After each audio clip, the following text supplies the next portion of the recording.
Take a look. This is number 4, building your team. The Take a Look series are short videos with instructions on specific topics to learn, with instructions of doing homework and a practical exercise. They're designed to help you understand exactly what needs to be done so that you can apply what is learned and then go build your business. As you gain an understanding of each topic, your skills and ability will improve dramatically. I hope you enjoy the series. Number 4, building your team. Well, hello. Today I'm here to tell you all about building your team. Where to start, what to talk about, what to do to find the right people for your team, and what you can expect. When you're finished listening, you will get with your sponsor and lay out your plan and how you will proceed to start building your team. A team, by definition, is the number of persons associated together in work or activity. Now, because of what you learned in the last video, Show Me the Money, basically you are building a downline team of distributors. And this team is made up of many individuals, each having their own agenda. Now, very early on in my business, I realized that I wasn't the only one with a problem or condition that I was in, so there were plenty of others that had the same situation and challenge, and that became the answer that led to my success. And what I found was the more someone else wanted to do what I wanted to do, the more engaged both of us were. And if we look at best friends or young lovers or teammates in a game or a sport. And the reason is based on a common want, need, or desire. So let's take a look at that. The one thing I couldn't predict was who that someone was going to be until things started to gel, which sealed the idea being worked on. Friends or partners or business partners, which became the reality. Now, if we look at best friends, it's probably started, when you were young, for many or some it was later on. You started to play, everything just worked. It was fun, it was rewarding, and it never stopped. If we take a look at a young romance, where things are fun and enjoyable, they're easy, lots of communication back and forth. It's just really nice to be in each other's company, right? Okay. Well, I remember that with a business associate, we would socialize, lots of trips to Vegas, as this was fun. We were both on the same page. We both liked the Vegas idea, and what happens in Vegas stays in Vegas, right? Lots of laugh. And well, then the reality of these situations above came about because of agreement based on mutual want. In the previous video, Show Me the Money, you learned that any income comes from specific activities and that these activities come from what somebody else does. For example, you're now part of your sponsor's team. Any product you purchase for yourself creates an income for your sponsor and other benefits for upline, those above your sponsor. When you find a customer who buys a product, then you earn a commission. And when you find a distributor, well, fortunes can be made, let me tell you. And that's the basic idea. Therefore, finding members for your team it's a rather important topic and activity, and it's going to be the key to your future success. The point I want to make clear is that the economic benefits you get come about because others are doing and acting, buying products and or building distributorships. Now, the associate I spoke about was my friend and Vegas partner, Howard. And I owned a marketing business in the gold mining industry, and he was my top sales rep, and the mines were near Vegas and the refinery was near Reno. So there were lots of business trips, living in Southern California, going to Vegas, 35 minutes, an hour to Reno. We'd go up on the weekend with clients and we just had a riot. It was a lot of fun. When the contract I had was finished, Howard and I ended up in a business in the cleaning products arena, and you know that story from my story on daverolf.com. And when that company went under and we could no longer do business, it was like, okay, now what? And then I was contacted and got involved with Nika. Now, Howard wasn't on my list when I started. Now, I'm not sure why, but I think I assumed that he wouldn't be interested. Interesting. And because it was so different from what he'd been used to. And that was a huge mistake that almost happened.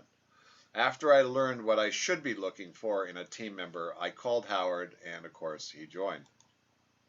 Most who start to do this business really don't know much about it, how it works, all that stuff. But one of the key ways it does work is when someone sees and understands that by being involved, they could possibly get what they want. Now, they're thinking how their process information, their experiences play a role along with what you tell them, and how you tell them is explained or documented. That's a key point. And with Howard, there were two issues: product, and then income. And after he had a product experience on the product I lent him, he just went, okay, I'm in, let's go. He wanted to know everything. I mean, it was big time. And with that frame of mind, it was easy to play together. It was easy to plan together. It was easy to work together. And that's really what you want in a team member. What is really, really, really important to understand is that you will find your teammates by doing the activities, and lots of them, that are known to create the results that you want. What are the activities that are known to work? Well, it's talking to lots of people and finding out what they need and or want. And that is actually how the whole thing works. Wishful thinking is not going to work without actually doing something. Getting what you want depends on doing what creates what you want. So if you want to earn a great living that turns into a residual income, then this business has the potential, but you need to do the right activities to make it come to fruition.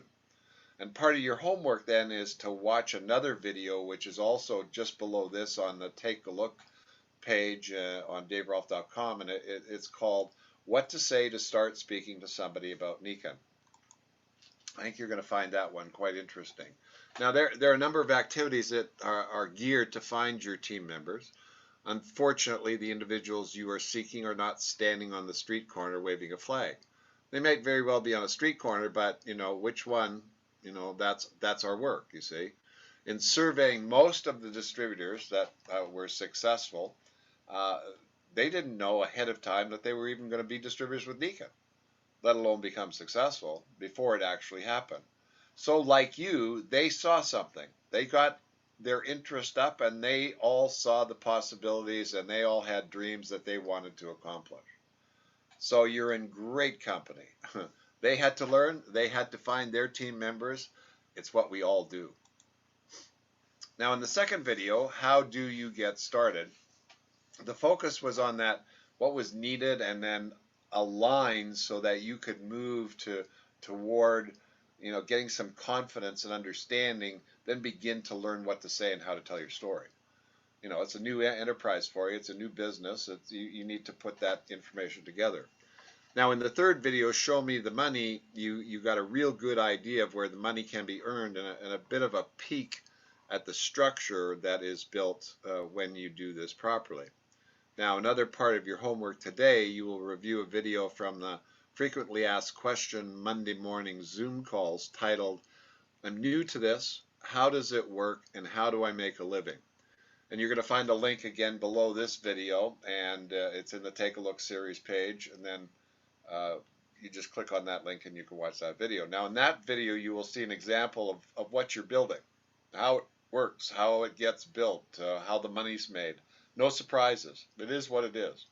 And it basically starts with the idea that you need to find 3 key team members, or partners if you wish, serious business builders that like you, and then, as they say, the rest is history.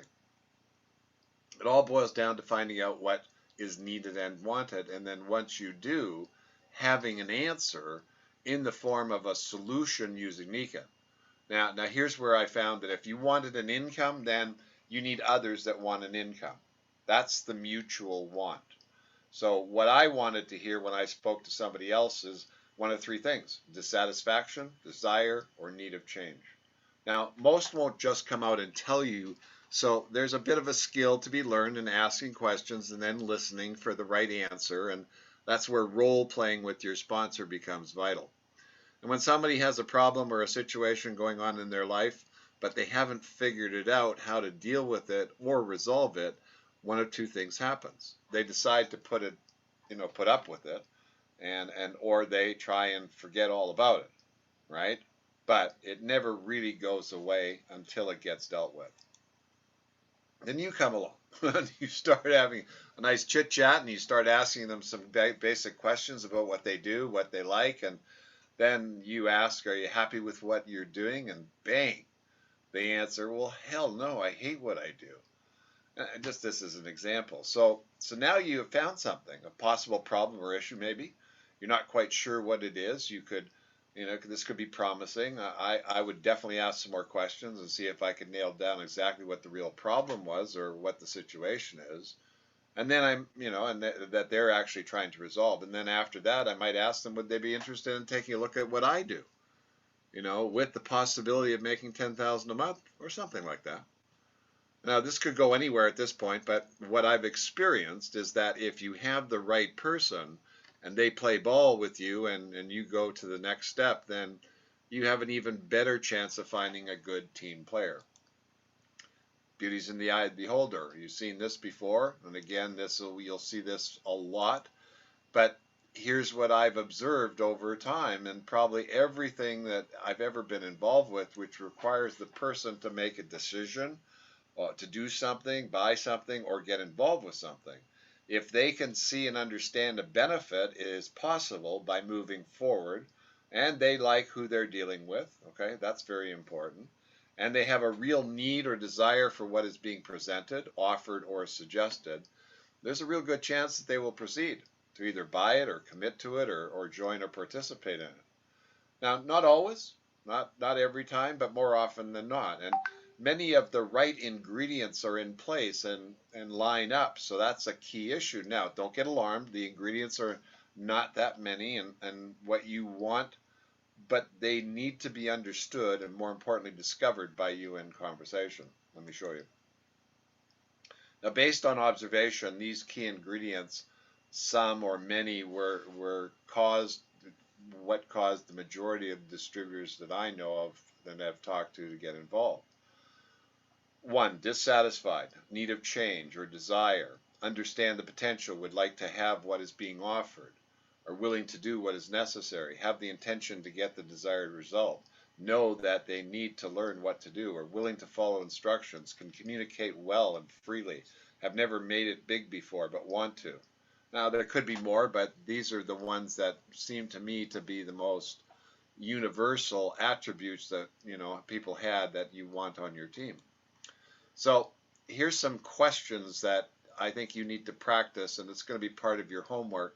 At the end of this series, again, this PowerPoint will be a PDF, and you can download it and copy up the questions. It's trying to find out if they're dissatisfied, need a change of desire, understand the potential of what they'd like to have, or are they willing to do what is necessary, et cetera, et cetera. So what you want to do here is get together with your sponsor and then practice asking these questions to listen to get the answers.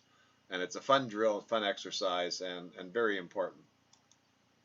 What's the objective? Well, when you're out and about, the objective here is to have and find someone that you can engage in a conversation about what you want, a business partner. Now, wherever that happens, at lunch, in an office, in their home, at yours, doesn't matter. But the whole idea is to discuss in an intelligent way what this is all about, what the benefits are of the business, the products, the technologies, how does it work, what do the two of you do together as a team and teammates, and where could this go? All of the points that are, the plus points, the excitement, the travel, the benefits of being involved. How do they learn? And then when the work gets done and whatever else that you think that will be necessary for them to say yes, just like you've done. Now, it didn't take long for me to realize that the more I put out, the more I eventually got back. And by understanding my job title, CEO of my business, and understanding what that meant, then dictated what I did. Here's the idea. So you talk to whoever you can until you get someone to join you. Once someone joins you, you now have another job, and that's to help them, as well as talk to as many people as you can. Once they're well established and doing what they are supposed to do, then you can kind of let off a bit and find your second person. But you do that by talking to as many people as you can until someone says yes. And when they say yes, your job changes to help them while you keep your eyes on the first person because they'll probably still need help from you. That's how we go about doing our work. Other ways to find team members? Yeah, there's several ways. I mean, you can find your team members almost anywhere. As the CEO of your own business, these should be part of ongoing campaigns, where you're looking. People you know, people you run into, running ads, social and business clubs, asking for candidates, referrals, putting up business flyers in stores, phone calling, social media posts. I just can't say enough on it. You're going to hear over and over from my perspective that they're everywhere. Now, there's no prediction on who will sign up or when someone will sign up, and that then dictates how much you will need to do, or it also depends on the time you have available. So here's an important fact. Results are going to be related to the time you can spend doing this and the number of sources you used to find your key partners. So as an example, I got together with my sponsor and we put our heads together and we plan, strategize what to do, and I put together a list of 15 potential teammates. Understood I didn't know very much. We went over each and basically came up with 7 that might fit the bill to talk about the business. I called the other 8, but as we discussed and figured out, they weren't not interested at all. And then next chapter, add to the list, find another source of people to speak to. I got a reference for George, and he signed up, became my first real distributor. I put Howard back on my list because I realized what to look for, and he became number 2. And then again, I ran out of people. I needed to find another source, and you're going to hear later on that I did. And that was Chuck, and that came through a newspaper ad. The key to success in this business is getting out in the society and talking to as many people as possible with the idea of finding out what others need and want. And then, when you find those that are on the same page as you, marry them, not literally, but, together, help them build their team because it's your business, and build their downline with them and their distributors, customers, and so on and so forth. And the idea is 2 is better than 1 and 4 is better than 2, and it goes on from there. So what you have to do to get the job done needs to be discovered by you, and it will. So first, make that list of possible candidates. Second, go over that list with your sponsor. Finish off the story of how you will approach each one. Learn how to do an ABC presentation with your sponsor as the A and you as the B and your prospect as C, and you'll get together in person or on the phone or by Zoom, and you introduce your prospect C to sponsor A, and then you let the sponsor do the work. And your job is to listen and learn. And you'll want to practice this ahead of time and go over this whole concept with them, but it's magical, let me tell you. So in summary, you have some homework to do. And if you finish the previous videos that are associated homework, proceed with the homework from this lesson. Watch or listen to the video, What to Say to Start Talking About Nikan. Watch or listen to the video, I'm new to this, how does it work? How do I earn a living? Practice asking questions so that you can find out where your prospect is at. And you'll find the PDF of following the videos that you can download and get the questions list. And then with your sponsor, add more questions, Create your initial list of possible candidates, either for the product or for the business. Plan with your sponsor how to launch and get active. And then get prepared for the next video, which is planning and strategy. And that'll fit really well with these first 4. And remember, if something doesn't make sense or you seem puzzled about what to do, get with your sponsor, clear it up, get with your mentor if you have one, or call me and make sure that you get it understood. Okay, thank you very much for being on. Hope you enjoyed this one. Do your homework, have fun, and we'll see you on the next video. We'll stop the share and end the program. Thanks, and you have a great day. Bye for now.